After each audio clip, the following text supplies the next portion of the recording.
What it is, dudes, what it is. So as you can tell, I've redonned my Green Lantern getup. No, I'm not going out doing the giveaway today, and no, I'm not fighting crime. As you can tell in the background, I'm in front of a movie theater. And last night, we had the sneak preview of Wonder Woman. So, today we're going to talk about Wonder Woman.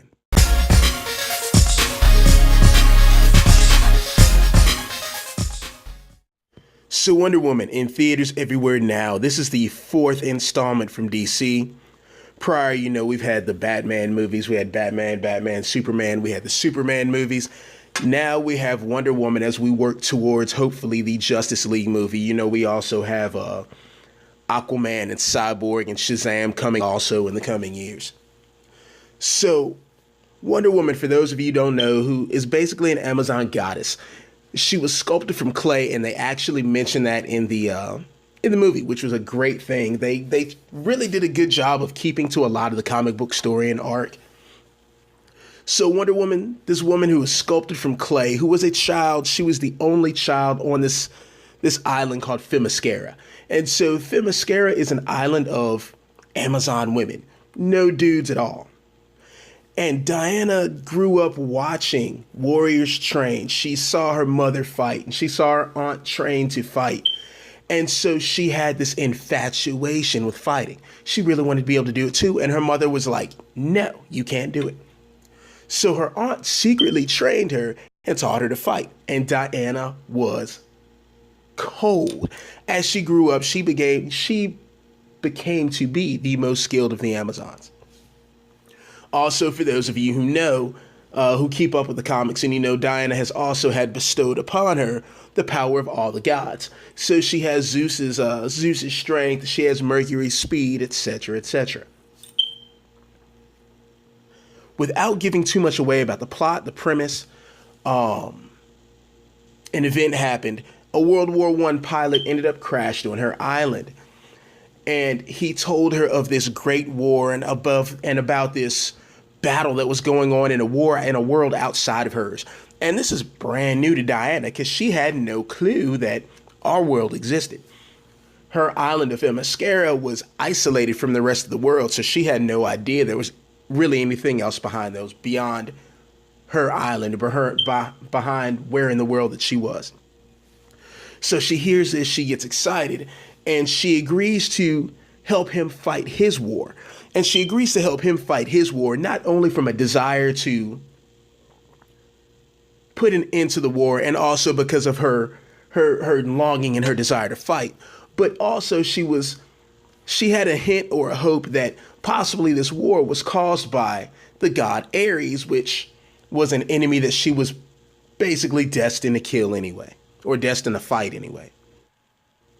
So Diana steps into our world, and it is a wide, like a big awakening for her. She has never seen anything like this before. She's never seen cars. She's never seen other people. She had never seen dudes. This pilot that crashed on the island was the first one that she'd ever seen. So this whole world is new to her. And so the first part of the movie is not really action. The first part of the movie is her it's comedy, and it's like, whoa, what the hell? Because it's like she's never seen anything. She's getting acclimated to the world. The second half of the movie, that's when the ass kicking comes in, dudes. And so the second half of the movie, that's when now all of the acclimatization is out of the way, and now she's actually trying to help fight the war. And so she comes into her own and becomes comfortable with her as not necessarily a superhero, but as what she always wanted to be anyway, just her destiny as a fighter. She wanted to fight. She wanted to save. And I'll stop with the movie description there, guys, because like I said, I don't want to give too much of it away. But this movie is definitely worth seeing, bros. Go check it out. I will say, hands down, by far, this is the best DC movie in my opinion, since Watchmen. I loved Watchmen. I know not a whole lot of people did, but I really dug it. But this movie kills the Superman movies. It kills Batman vs. Superman. Well, you know what? I like the original Batman movies also. I like the old Michael Keaton Batman. I thought Christian Bale was a good Batman, but I mean the recent stuff. The stuff that's supposed to be going into the Justice League arc, this far outshines all of those guys. So definitely check this movie out. Don't be disappointed.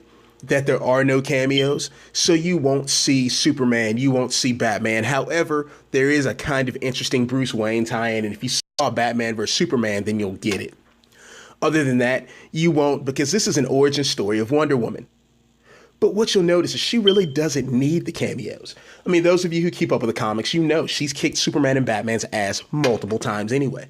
She doesn't really need the cameos. She doesn't need the help. And so, but the way they have the movie split with between her doing the action and her getting acclimatized to the new environment, and then also the origin story of how she actually came about and how she trained from a kid to adulthood is great. And they do a really good job of making you feel for the characters. There's emotion in it. You can feel the relationship that she has with this pilot. You can feel the horror when she experiences war and death for the first time, because that was something that was unheard of on her island. Really, really, really good movies, guys. Really good movie, guys. Hands down, the best DC one I've seen so far. And I would also venture to say this is probably the best movie I've seen this year, next to Logan. Now, I am a huge Guardians of the Galaxy fan, but you know what? I think this might top that one. Wonder Woman is a really, really good movie, guys. Go check it out. One last note about the movie, dudes. The action scenes in it are really, really, really good once they get started. They are long scenes. It's not a whole bunch of quick shortcut scenes like you see in a lot of movies. She fights. And then not only that, but for those of you who are familiar with the comics, she breaks out a lot of the arsenal here. She doesn't use the tiara. She wears it, but she doesn't throw it. But she does have the God Killer sword. She does have her shield. She does use the bracelets multiple times. And what's really cool is she actually uses the lasso. And so it's cool seeing the lasso in action scenes, because you really haven't seen anything like that other than like the whip in the Indiana Jones movies. So it's really cool to see the lasso in action in fight scenes. But yeah, definitely, guys, awesome movie. It's released everywhere today, so make sure you go check it out. Once you've seen it, come back here in the comments, guys. Drop a comment about what you thought about the movie, what you liked it, and how you felt about it. But on a scale of 1 to 5, I would say, dudes, this movie is probably a good 4.5. Go see it. But that's it for today. This is it for now, guys. So as always, remember to hit that subscribe button, hit that like button. Tell your friends to subscribe. Tell your friends to tell their friends to subscribe. Tell your friends to tell their friends to tell their friends to subscribe. God. And we will see you guys on the next show.